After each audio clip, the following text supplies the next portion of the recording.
Hello students, respiration in plants का topic है amphibolic pathway. What is meaning of amphibolic pathway? तुम लोगों ने अभी तक रेस्पिरेशन पढ़ा है कि respiration is a catabolic pathway, but अगर तुम इसकी डेफिनेशन देखोगे एम्फीबॉलिक पाथवे की, it is one which is used for both breakdown का मतलब catabolism and build up anabolism reactions. Respiratory pathway is mainly catabolic process, but many intermediate products are formed which helps in formation of other products. कहने का मतलब ये है कि Krebs cycle, जैसे यहाँ मैंने शॉर्ट फॉर्म में लिख दिया क्रेब्स साइकिल चल रही है, और क्रेब्स का सबको थोड़ा सा लर्न होगा कि क्रेब्स साइकिल में जब स्टार्ट होती है एसिटिल कोएंजाइम ए से, ये एसिटिल कोएंजाइम ए से स्टार्ट जब होगी तो इसमें मैनी इंटरमीडिएट प्रोडक्ट बनेंगे। इंटरमीडिएट प्रोडक्ट बनता है एक अल्फा कीटोग्लूटारिक एसिड, तो अल्फा कीटोग्लूटारेट फॉर्म्स ग्लूटामेट ये नॉर्मली ग्लूटामेट फॉर्म्स करता है, और ग्लूटामेट हेल्प्स करता है प्रोटीन सिंथेसिस में, ये प्रोटीन सिंथेसिस। अब इसके बाद जब कीटोग्लूटारिक एसिड बनेगा तो इससे एक सबस्ट्रेट और बनता है intermediate product succinyl coenzyme A forms cytochrome and chlorophyll. तो कहने का हमारा मतलब है कि अगर ये नॉर्मल प्रोसेस चल रही है कि एक के बाद एक सबस्ट्रेट बन रहे हैं, तो इससे एक एनर्जी रिच कंपाउंड बनेगा, उसका नाम है एटीपी। पर कई बार ऐसा होता है कि क्रेब्स साइकिल चल रही है और बीच में इस सबस्ट्रेट के पास इसको ऑर्डर मिला कि इसको सिंथेसिस करना है, सेल से इसको ऑर्डर मिला कि इसको सिंथेसिस करना है साइटोक्रोम का, इसको सिंथेसिस करना है क्लोरोफिल का, तो यहाँ से विड्रॉ कर देगा। ठीक है, सबको समझ में आ रहा है? यहाँ से विड्रॉ कर देगा।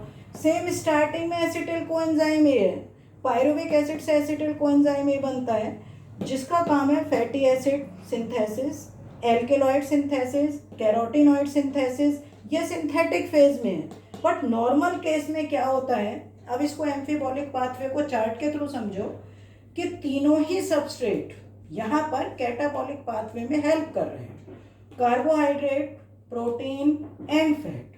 कार्बोहाइड्रेट का जब यहाँ पर ये चेंज हुआ, हाइड्रोलाइसिस हुआ, तो सिंपल शुगर, और सिंपल शुगर है वो ग्लूकोज, सीधी ये जो साइकिल बना रखी है ग्लाइकोलाइसिस है, इस कन्वर्ट होगा simple sugar glucose 6 phosphate, fructose 6 phosphate, और फिर ये कन्वर्ट हुआ फ्रक्टोज 1,6 डाइफॉस्फेट। इतना तो समझ में आ रहा होगा, पहले ग्लाइकोलाइसिस साइकिल पड़ी हुई है।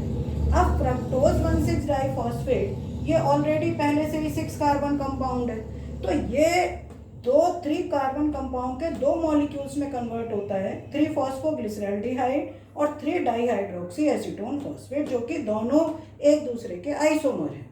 अगर नॉर्मल रिएक्शन चल रही है तो ये पायरुविक एसिड, मैनी स्टेप्स के बाद 3 फॉस्फोग्लिसरल्डिहाइड के बाद काफ़ी स्टेप्स हैं, 1,3 diphosphoglyceraldehyde, 1,3 diphosphoglyceric acid, 3 phosphoglyceric acid, phosphoenol pyruvic acid and pyruvic acid. और पायरुविक एसिड का जब ऑक्सीडेटिव डिकार्बोक्सिलेशन हुआ तो एसिटिल कोएंजाइम ए, तो ये तो एक नॉर्मल कार्बोहाइड्रेट से। अब प्रोटीन का देखो, प्रोटीन का यहाँ पर होगा डीएमिनेशन।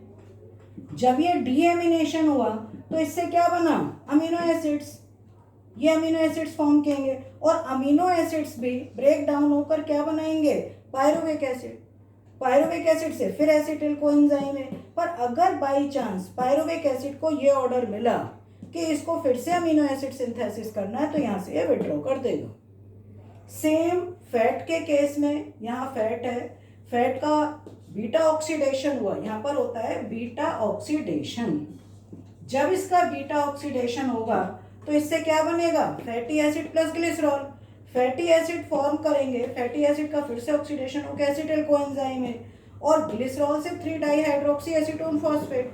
अब एसिटिल कोएंजाइम इसने बन गया, अगर नॉर्मल रिएक्शन होती तो एसिटिल कोएंजाइम क्रेब्स में एंटर करके, और वहाँ पर पूरा रिएक्शन क्रेब्स साइकिल चलती, जिससे वाटर फॉर्म होता और CO2, और एटीपी एनर्जी रिच कंपाउंड बनता एटीपी। बस यहाँ पर इस एसिटिल कोएंजाइम को अगर ये ऑर्डर मिलता है कि इसको फिर से सिंथेसिस फैटी एसिड करना है, तो एसिटिल कोएंजाइम यहाँ से विड्रॉ करके वापस क्या कर देगा, फैटी एसिड सिंथेसिस करेगा। तो ये स्टेप जो मैंने ये बताया है कि रेस्पिरेटरी पाथवे मतलब it is one which is used for both break down मतलब catabolism and buildup anabolism reactions. तो ये चीज़ यहाँ पर एग्जाम्पल डाल के करोगे और ये चार्ट बनाओगे। तो ये प्रोसेस है amphibolic pathway because both catabolism and anabolic reactions takes place in respiratory pathway when both मतलब all type of substrate, protein भी है, कार्बोहाइड्रेट भी है, फैट भी है, सब इसमें पार्टिसिपेट कर रहे हैं और कोई ना कोई इंटरमीडिएट सबस्ट्रेट, ये तो मैंने तुम्हें 2 ही 3 एग्जाम्पल दिए हैं। ऑक्सोलोएस्टिक एसिड का भी है कि नॉर्मल ऑक्सोलोएस्टिक एसिड है वैसे क्रेब्स में एंटर कर रहा है, पर कई बार ऐसा होता है ऑक्सोलोएस्टिक एसिड को ऑर्डर मिल गया तो ये दूसरा सबस्ट्रेट फॉर्म करेगा, तो वो सिंथेटिक फेज हो गया। ठीक है, तो ये सबको समझ में आ रहा होगा। इसका एक टॉपिक रेस्पिरेटरी प्लांट्स का मैंने आज शुरू किया एम्फीबॉलिक पाथवे, और सेकंड इसमें है, यहाँ इसका सेकंड पार्ट है मतलब सेकंड टॉपिक है इसका structure of ATP. Structure of ATP थोड़ा सा समझ लो, बहुत ज़्यादा डिटेल में एनसीईआरटी में वैसे भी नहीं है। एडिनोसिन ट्राइफॉस्फेट, एडिनोसाइन ट्राइफॉस्फेट,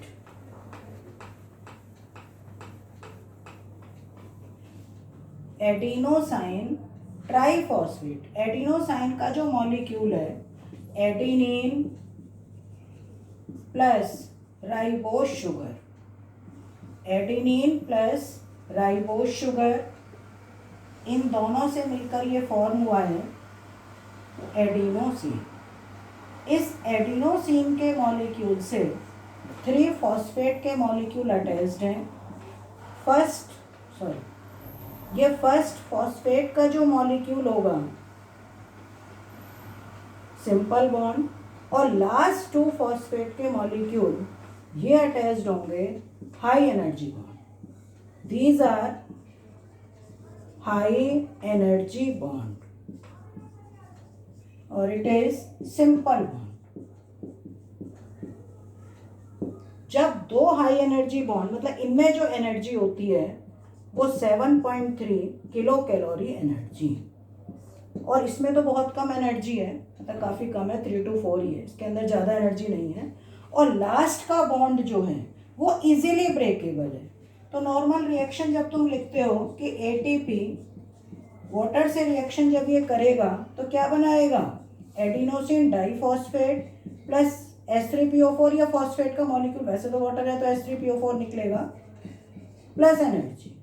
तो ये जो एनर्जी रिलीज होगी ये क्योंकि एटीपी के अंदर एनर्जी, ये एनर्जी रिलीज होगी वो मैनी सेल के पास बहुत सारे फंक्शन है, सिंथेटिक वर्क है, मैकेनिकल वर्क है, ट्रांसपोर्ट वर्क है, सेल इस एनर्जी को सारे फंक्शंस में यूज़ करेगी। तो तुम देख रहे हो कि एटीपी के अंदर एनर्जी स्टोर्ड है, so called ATP is known as energy currency.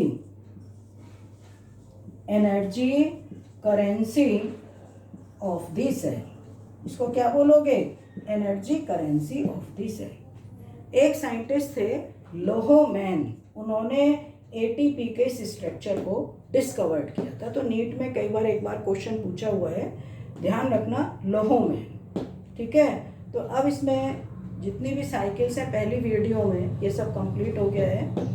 आज की वीडियो में बस इतना ही। जो भी डाउट्स हैं कमेंट बॉक्स में डालना। ठीक है बेटा, ओके, थैंक यू।